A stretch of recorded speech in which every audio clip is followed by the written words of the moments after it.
I'm amazed by the depth and breadth of the arts experience that you're doing here in Malden. I'm very, very impressed.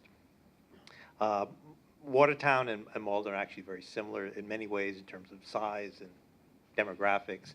One major difference, though, Malden has the orange line, and the Watertown had the green line until 1969, when the A line of the green line was retired. So that used to stop in Watertown Square. So in case anybody is wondering why there is no A line for the green line, it's because it was abandoned in 1969. So anyway, I'm going to talk just very briefly and about our experience in Watertown. And it took a long time to create an art center, and I have sort of a unique perspective on it, both being serving on we call our city council the town council for a long reason. We didn't become a city until 1980, and they didn't want to buy new stationery, so they left everything the town of Watertown. So we are officially the city known as the town of Watertown. But anyway, so my role, particularly in economic development and budgeting for the town, gives me a unique experience from that standpoint. And then being the treasurer of the Arts Center gives me a unique experience there. And just, I'm not an artistic person, and I view my role as creating an environment where art can happen. So that is my role. Anyways, go to the next slide. So there's really just three points I want to make about sort of the opportunity and the vision we had about creating an art center, which was spurned by the closing of the Arsenal in 1968. And then that failed. And then the second point I want to talk about is how we actually made it happen 20 years later, and we opened as the Arsenal Center for the Arts in 2005. And that really was it only happened because it was a public-private partnership. And then I want to talk about where we are now, 13 years later, and sort of the lessons learned and moving forward to the future. So, it all starts. Yeah, next slide. So this is a picture from 1939 of Arsenal Street with the Arsenal, and that red circle is actually the building where the Art Center is today. Just north of that is the Hood Rubber Company, which was where that big smokestack is, which was also sort of relevant to the story. Because the Hood Rubber Company became a magnet for Armenian immigration following the collapse of the Ottoman Empire after the end of the First World War. And actually, there was a small Armenian community before that, and once the genocide started and refugees started fleeing, people came to a town where they had relatives or people that they knew from Armenia, and became a magnet for Armenian refugees fleeing the aftermath of World War I. So much of what you'll see is rooted in that immigrant experience. So in 1968, the Army closed the Arsenal, and this is really sort of the classic beating swords into plowshare story. Like, what can we do now with this 100 acres of land that was surrounded by barbed wire and armed guards? And there was the town. We were a town back then. There was this elected Watertown Redevelopment Authority, and their task was to come up with a plan to sort of redevelop the Arsenal. Well, throughout the 70s, because of the nature of town government, and town government, everybody's elected to everything, and then you have town meeting where everybody gets to vote on anything. It's impossible to do any kind of long-range planning or develop any kind of consensus. So what ended up happening, and just with the Arsenal closing in 1968 and then the rubber factory being torn down in 1969, is nobody could agree on anything. So we ended up with two suburban shopping malls across the street from each other, the Watertown Mall and the Arsenal Mall. So it's sort of the drive to the bottom, as is so common in politics. There was a very active community activists, community groups, much like you see in this room, who really lobbied for an art center to be built as part of this Arsenal redevelopment. And they were told they could do it only if they raised enough money to do it. And They raised $27,000, and that wasn't enough money, so the redevelopment authority just said, okay, never mind, and moved on. So that in 1983, the Arsenal Mall did open with the shopping mall. Part of it became a park, Arsenal Apartments and condos and whatnot. So that was the first attempt to build an art center in Watertown in the 70s and 80s. So go to the next slide. So we're going to move forward 20 years now. And this is a cutaway view of the art center. This is building 312 of former Arsenal building. So the second chance, whoever said there's no second chance in American life. So there is a second chance. In 68, when they closed the Arsenal, they only closed the eastern half, and the western half became the Army Materials Technology Lab, where they had a nuclear reactor and they did nuclear weapons research. In 1988, the Army announced they were closing that and the rest of the site. So immediately, so now in 1980, we had changed form of government and became a city. So in 1989, an Arsenal Reuse Committee was formed, but it was appointed by we don't have a mayor, we have a city manager. It was appointed by the city manager and confirmed by the council, and was able to have a group of people who were focused on sort of the long-term planning. In 1995, the lab was formally closed. There was a $100 million Superfund cleanup to remove the nuclear reactor and all the nasty business with that. And then they come up with a plan that the Army would sell that part of the arsenal to the town, and we would put out a request for proposal to developers. So that happened in 1998, with the Arsenal Redevelopment Corporation accepted the high bid from ONeill Properties to redevelop. At this point, it's 29 acres site. So if you go to the next slide. So this is really important, and these next 3 slides, I took excerpts from this final report, the final Arsenal Development Corporation report, and I sent Ann this presentation. So if you don't want to take notes, she can put it on the website so you can see it. You'll see the public-private partnership was an essential element of building this art center, and this would not have happened unless there was a public-private partnership. So ONeill Properties, who was the winning bidder for the redevelopment, actually proposed an art center as a benefit for the community.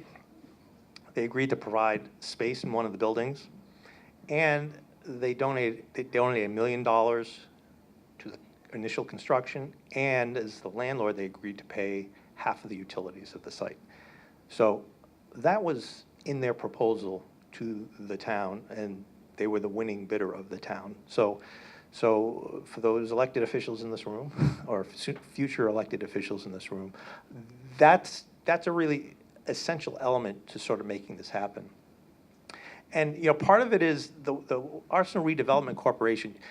So there was about a half a mile of Arsenal Street that comprised the Arsenal, and it shut off all the neighborhoods sort of to the north of that, all the 2-family houses, people who lived there. So you could see the river, but you couldn't get there because there was this place surrounded by barbed wire and armed guards. And one of the things we wanted to do as part of the redevelopment of Watertown, this tremendous opportunity, is to open it up and let the public sort of use the site, get through the site, get down to the river. So that was sort of the long-term planning that was essential to creating this. The final report talks about the creating of the art center, 10,000 square feet, with the theater. Charles M Hessian, who's the center we opened as the Arsenal Center for the Arts, but he eventually donated $1 million, and his family donated, after he died, another $450,000.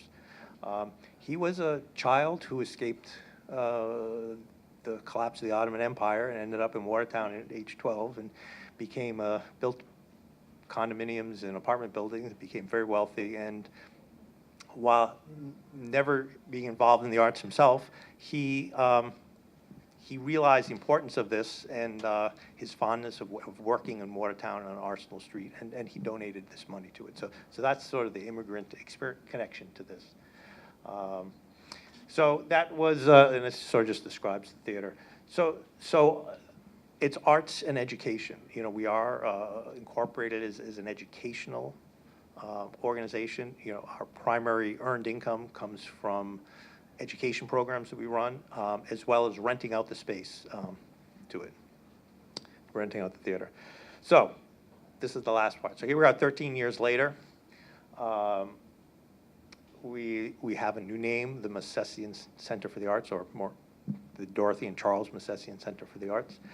And I have the background here, the Watertown Comprehensive Plan, because you know the town really did envision the Arts Center as a catalyst of economic development for the Arsenal Corridor, which was a 2-mile long, you know, former industrial sites, you know, with derelict former factories and whatnot, and really wanted to see a change. So if you go, so those early years, so what we learned, the early years are difficult. So 20 years went from the failed attempt to build an arts center to actually making it happen. So we did sign a 30-year lease as part of the new art center with the new repertory theater, who was in Newton, renting space in church basements to do performances, and we signed them with a 30-year lease to become a sort of our anchor tenant, doing performances in both the main stage theater and the black box theater. So that was a pretty good thing to have an anchor tenant. In 2013, when I got on the board, the Watertown Children's Theater, which was founded in 1984, I was on the board of directors with that. With my kids were in the children's theater, and they were a tenant, one of the original tenants from 2005 at the Art Center, and we were looking at sort of long-range planning, and we decided to, you know, it would make a good sense for the two of us to merge because our missions were similar in terms of education. So we actually merged. The children's theater actually became part of the Art Center. And then when we got the final gift from the M Hessian family, we renamed the Art Center in 2016 with the Dorothy and Charles M Hessian Center for the Arts. So that sort of rebranded us. And then last year we finally became debt-free. We actually paid off all of our construction mortgages, construction loans, and all our accounts payable debt. And so that was sort of, you know, my role on the board as a treasurer. You know, that was sort of really what I focused on, is sort of getting us debt free. We are now in the position that we have a building that's approaching 15 years old, and we need to start replacing air conditioners and doing some renovations. So now we're looking at starting a capital campaign to raise several million more dollars to get us over the next 20 years. So that was a big step, and it took a long time, took effort of a lot of people. So why is the town government was really interested in sort of enabling this to happen? And so the way it works now is the town of Watertown is leasing this building from the developer, who has since sold. ONeill Properties sold it to Harvard University, who sold it to Athena Health as their new headquarters. So Athena Health now owns the property, but the town has a 99-year lease on the building, which they lease to the Art Center, which is a separate 501c3 corporation, for $1 for 99 years. So they're our landlord. The town is our landlord, and the town is leasing the building. So, but the town does not provide any operating funds. So, you know, part of the charter of the Art Center, when it was chartered by the town, was it had to stand on its own 2 feet, you know, and raise all its own money. But the town envisioned this as sort of the economic, sort of the key piece of the economic redevelopment of Arsenal Street. And, you know, the comprehensive plan, which we adopted, you know, really talks about this sort of this mix, sort of what I heard from people in this room about sort of this unique neighborhoods, diversity, distinctive shops and restaurants, art venues, parks, eclectic mix of stuff. And part of, you know, the charm of living in these sort of old industrial cities like Watertown, like Malden, is it is an eclectic mix. It's not a boring suburban bedroom community. You know, there's factories next to houses, next to restaurants, and everything mixed in between. And we really, that's part of what makes it exciting to live here. Since 2014, there's $1 billion of new construction, redevelopment going on just on Arsenal Street alone, to give you an idea. So when the Art Center opened, none of this, so there was all these sort of older industrial buildings and the 2 shopping malls. The Arsenal Mall, in the lower right there, is being redeveloped, a $500 million mixed-use development with 300 apartments, 250 square feet of retail, 200,000 square feet of lab space, and a 150-room hotel. There's a new Marriott hotel. There's a former Verizon warehouse that's turned into the Lynx Biotech Labs. That just sold for $158. The guy bought it for $6 million, just sold for $158 million. 65 Grove Street, which was a former GE R&D lab, guy bought it for $5 million, just sold for $65 million. That's now Bosch Technologies, U.S. headquarters. There's 2 300-unit apartment buildings with ground floor retail over on the left-hand side. One's open, one's still under construction. And Athena Health bought the Arsenal, and they're expanding it to add 2,000 new jobs as their worldwide headquarters. So there's a lot of stuff going on Arsenal Street, and we're right in the middle. And one of the things you find is, you know, you can do an economic development plan, but how do you get people actually come by and say, yeah, I'm willing to buy this property and spend $100 million or $200 million or $300 million to actually build that? You know, they want to see the excitement, they want to see the opportunity, and part of the opportunity is that everybody said, wow, you know, we're walking distance from the art center, you know, and it becomes a selling point for the town. So don't discount that. So the town leaders that are here, you know, don't discount that.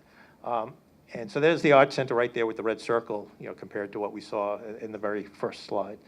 So go to the next slide. So I guess, so there's a lot of development going on in the Boston area, and a lot of places want to build art centers, or developers want to add amenities to buildings.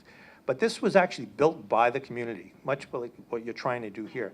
This reflects the values of the community about what we want to see in an art center. We got to decide, we get to define what we want in an art center, not some development team saying, well, we want an art center as amenity and we'll decide what it wants to be. So it's really important, you know, as you guys move forward, you know, we did it, you know, it was there first, you know, and we did it the way to reflect the needs and desires of the community. And then everything else became built around it. But things take time. So again, that was 20 years before the first time, and it failed, and the second time it got built. So it took a long time.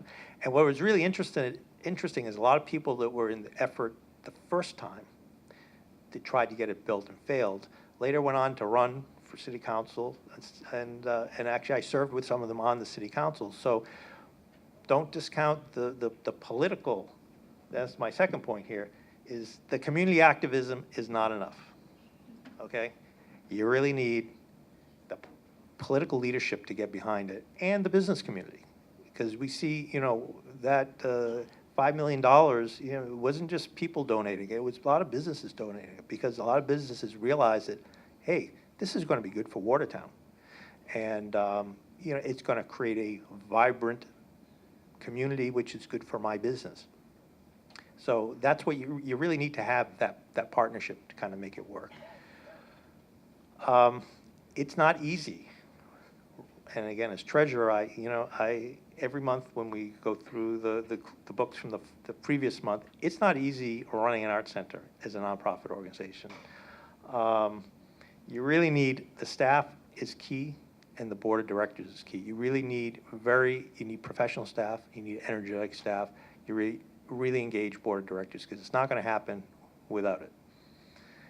And the money matters. It's a business. You know, we have our budget is about, I think, $1.1 million this year. And we have programs that, you know, we have rentals that we rent out to the community groups. We have programs we produce ourselves. We have educational programs we produce ourselves.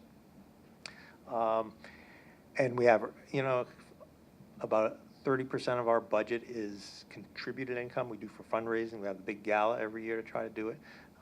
So you're not going to balance your budget just on what you charge for programs or rentals, because as a community center, you don't want to make fees so high or tuition for programs so high that you're going to discourage the very community members you want to serve from being able to participate. So that's where the fundraising is. So it really, if you want to deliver the mission, you got to come up with a sustainable financial plan, and that really is sort of the key to long-term success.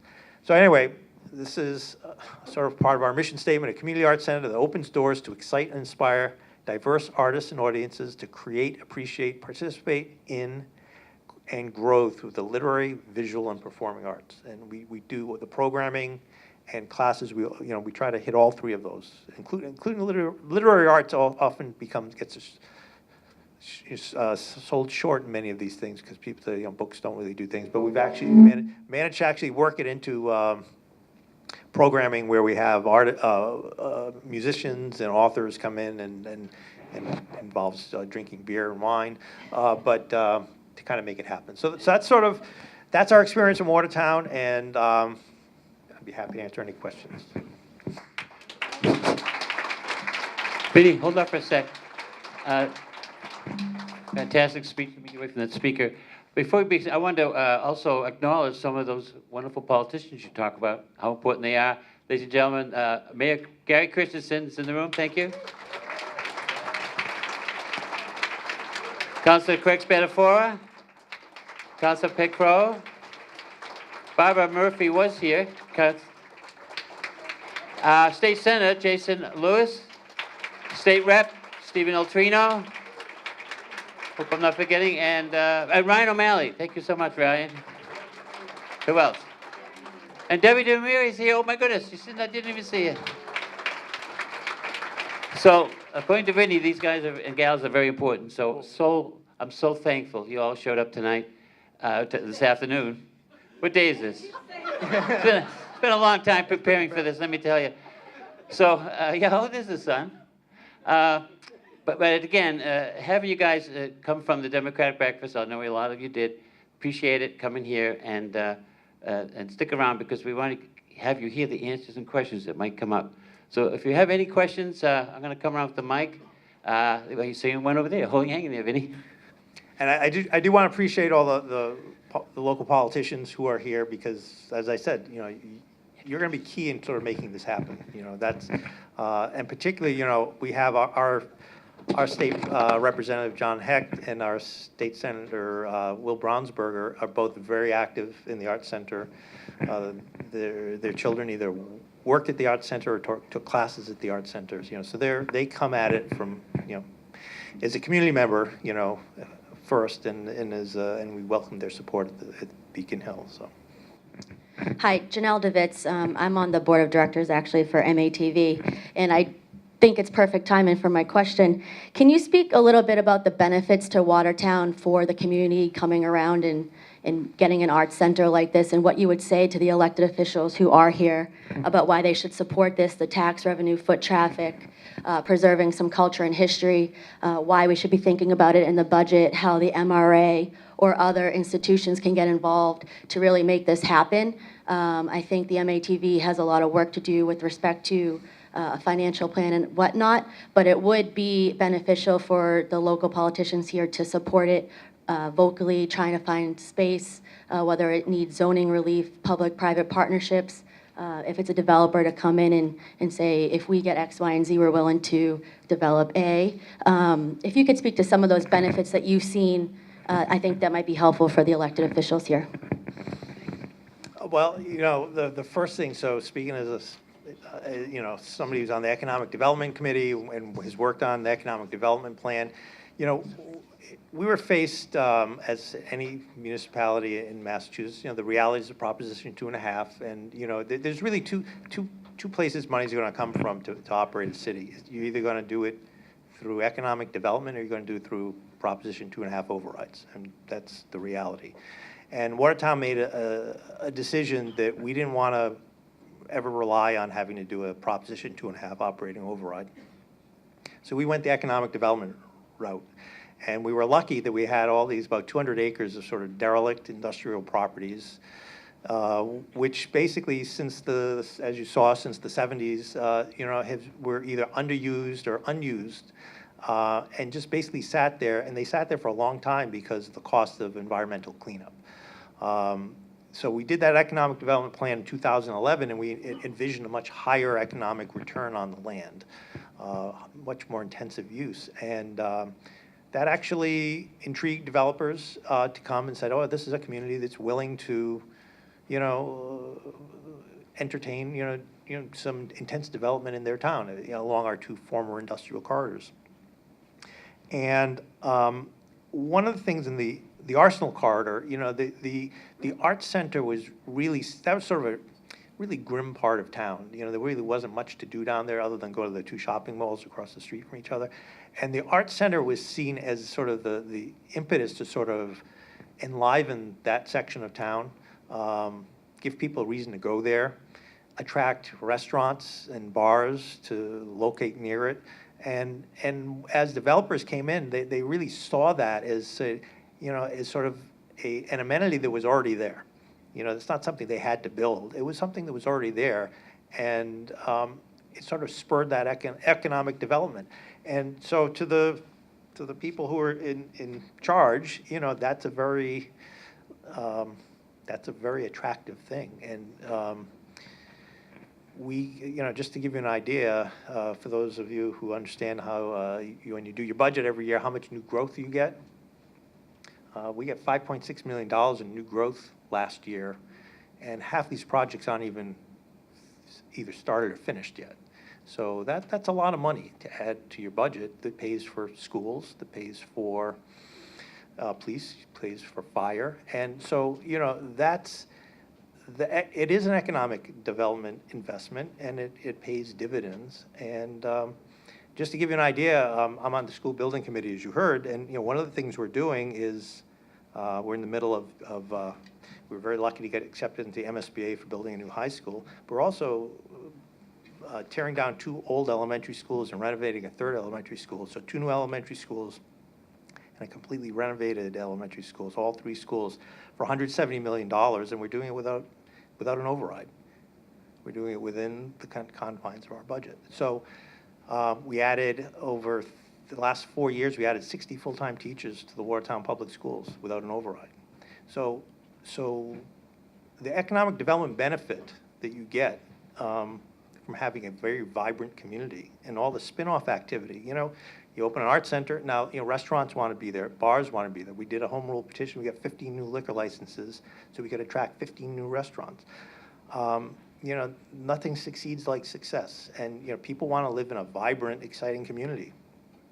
And what we see from the demographic shifts in Massachusetts is people don't want to live out in the suburbs where there's nothing to do. People want to live in the city where there's lots to do. And so that's part of, we're situated there, and that's why it's important, I think, for us as political leaders to support and encourage this kind of thing without, and again, this is the Watertown experience, without actually subsidizing the operation of it. So we did what we do best. We created we created the framework for art to happen, whereas, the Art Center actually, is responsible for running its own business. So that's our experience. Yes, sir. Hello, Rob DiMarco, lawyer and business owner. Could you speak a little bit, if you've done any studies in terms of direct and indirect economic benefit in real numbers? So what have you added or seen added to the city's bottom line in terms of tax dollars, which I think you just mentioned, then the indirect, and in terms of jobs? What type of jobs growth have you seen with the city? When you talk about this being an economic incubator, it'd be nice to tie that together and let us know. So, so some of that economic growth, you saw right there, we've added, so Watertown's high point of population was 1970, we had 40,000 people. By 2010, we were down to 32,000 people. So, people had been leaving, voting with their feet, essentially. Since 2012, we've added 3,000 new residents. We have, the daytime population of Watertown is higher than the nighttime population. More people commute into Watertown to work than leave to go work someplace else. How do you quantify? Well, it's how do you quantify? It's really hard to quantify economic development. I think that the numbers speak for themselves. Now, could you say, would there be $1 billion of redevelopment on Arsenal Street if we didn't build the art center? I think it would be, maybe would have been harder to entice developers to come in. But I think all the pieces work together. And one of the other things that's hard to quantify is, it's not, Watertown's still a relatively inexpensive place to live compared to Cambridge or Newton or Belmont or Boston. And we have a lot of artists who live in Watertown. And I think that's something that's really critical, is you don't just want to have an art center where artists come from other places to do their art and then they get in their cars and they drive away and they leave. There's something really important, I think, to have artists living and working in the community, to have a type of community where you can be a writer and own a house in Watertown and manage to live economically, or to be an actor, or to be a painter. And we have a lot of artists who live in Watertown because it is relatively inexpensive, comparatively speaking. And there's something about having artists living in your communities. If you go to a planning board meeting or a zoning board of appeals meeting, and to actually have a resident who's an artist, speak, because artists look at the world differently than I'm an engineer, I'm an electrical engineer, and I've worked in finance sort of most of my career. I look at the world differently than sort of an artist does. And sometimes it's good to have artists who look at the world differently in your community say, hey, but what about this? Or what about that? And they really challenge people like me to think differently about the decisions that I make. And I think that's really important element of having a vibrant community. And vibrancy is one of those things that, again, success breeds success. Nobody wants to live in a community that's on the downslide, that every year things get worse and worse. People want to live in a community where everything gets better and better. Yes, Ron? Yeah, we have time for one more question. Okay. And it's right over here. Karen. Hi. Hi, Karen Buck of the Friends of the Malden River. I would love to hear, I love Watertown, by the way. I would love to hear how important was public access, public use of the Charles River as far as your arts and cultural center? That is, well, that was one of the, both along Arsenal Street, where you couldn't get from Arsenal Street down to the river because of all the industrial properties, or the Army properties, and then the other, north of Watertown Square on Pleasant Street was the same thing, it was all industrial properties. So one of the things we did with the economic development plan and the comprehensive plan was to change the zoning to require developers to not only do mixed-use developments to add retail and along with residential, but also to open up the properties for, lateral connections to the river. So people who lived there and could see the river couldn't get there. So now you can walk from your house, to the river. And we made it really clear that these had to be provided as part of their special permits as a deeded public access across private property, that they would be required to maintain it. And that was sort of the give back. Because, developers are making millions of dollars and they need to give something back to the community. And that was one of the essential elements. Watertown wouldn't be Watertown without the river. So we really wanted to open it up. And, over the years, since the 18th, throughout the 18th and 19th century, the river was industrial. It was seen as a source of industry. And that industry is going away, it's not coming back. So, we kind of tried to reposition ourselves as the 21st century innovation economy, and people love it. You can live on some of these apartment buildings along the river, get on the bike path and ride your bike all the way down to Kendall Square. So people literally can have the river in their backyard and a bike path to get some, 10 miles down the river to go to work. And that's a big draw for people. So we're lucky that, between Harvard and MIT so close by, that we have a lot of people who go to school there or teach there, live in Watertown. So anyway, thank you so much.